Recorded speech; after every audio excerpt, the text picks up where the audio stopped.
Hello, hello, good morning. Ito, panibagong simula ulit ng mga trabaho.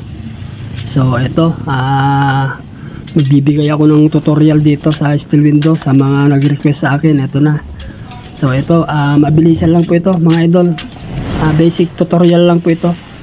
So, ito na yung mga frame at saka mga takip natin. At ito naman yung mga eye bar. Oh. Ayan po. Ang gagawin lang po natin 120 by 120.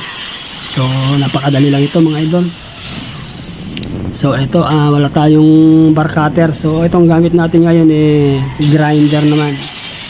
So kailangan lang dito magaling kang sumilip sa mga eskwala nito. So ito 45 degrees po ang gagawin natin bawat kanto. So ayan, nakapag frame na po tayo mga idol. So ito yung guide natin mga idol, welding rod. So diyan ko lang kinukuha yung mga sukat-sukat na diyan lang natin tinatapat yung mga takip mga idol. Ayan welding rod lang po pagitan natin diyan. So ayan na po. Ayan. Bali ang tawag po rito 0.5. So pag ginuhit mo po yan, bali 0.5 po ang guhit po niyan. So ayan na. Kapit na natin itong mga takip mga idol. So ayan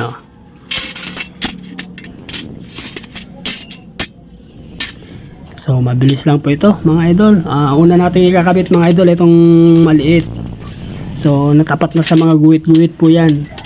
Sa mga baguhan, dyan na kayo kukuha ng sukat sa may welding rod sa pagitan.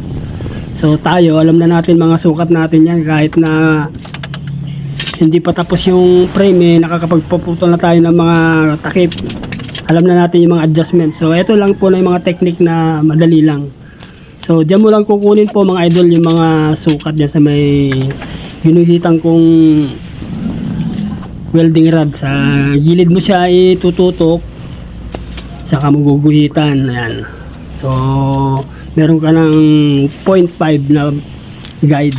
So ayan, 0.5 mm po yan mga idol. Yan po ang pagitan natin. So okay na. Eto, ayan na po, natapat-tapat na po sa guhit yung mga ginawa natin takip. So ang susunod natin gagawin dyan, yung lagyan natin ng mga bisagra. So okay na lahat. Naka-spot-spot na po yung mga takip natin. Ayan po, yung mga guide natin. Nakikita mo naman sa gilid-gilid. Ayan po. So okay na po mga idol. So bago natin ilagay ang bisagra, ito bukain natin ng konti kasi nakadikit po yan pag galing sa mga hardware, kaya kailangan bukain mo ng konti para na hindi ka mahirapan magbukas ng mga pintuan nya. So ayan lang po ginagawa ko mga idol. Ayan, konting tips. So kabit na natin mga idol. So ayan, ispat muna natin bawat sulok para minsanan natin ipupulwil po yan pag okay na.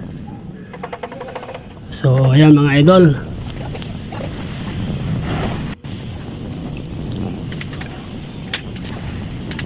Saka na natin ipupulwil po yan mga idol. Sabay-sabay na po yan.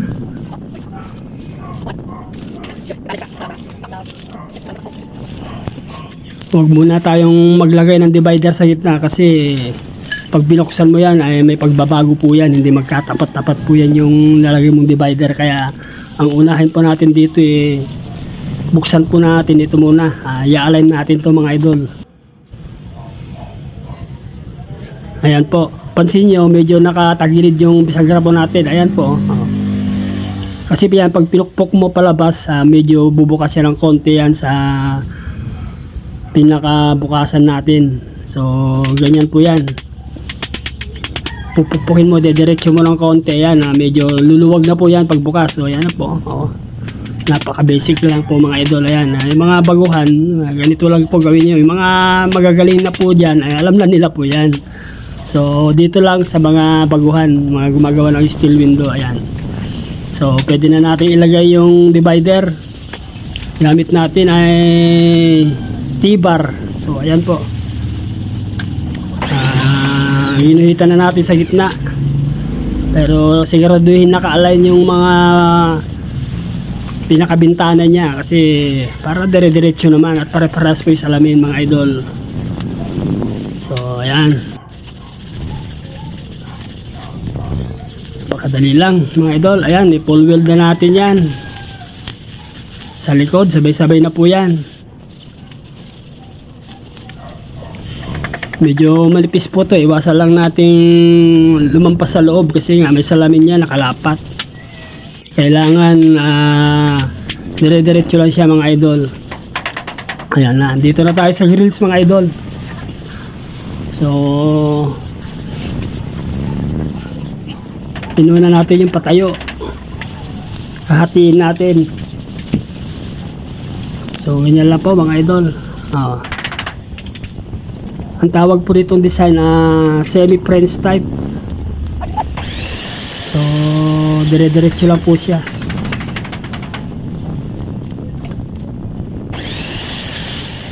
Para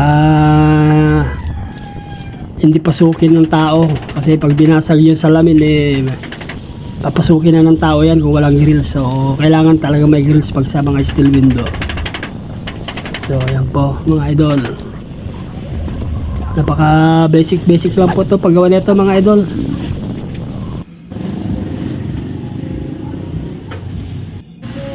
So okay na mga idol, ayan o, full weld, grinder na lang kulang natin. Babakasin ko na ulit yun. So ayan na po mga idol, pinturahan na natin at pwede nang i-deliver. Bahala naman na yung mason rito mga idol, magkakabit yan mason. Pwede rin kami, ganoon, depende sa usapan. Ayan, thank you mga idol.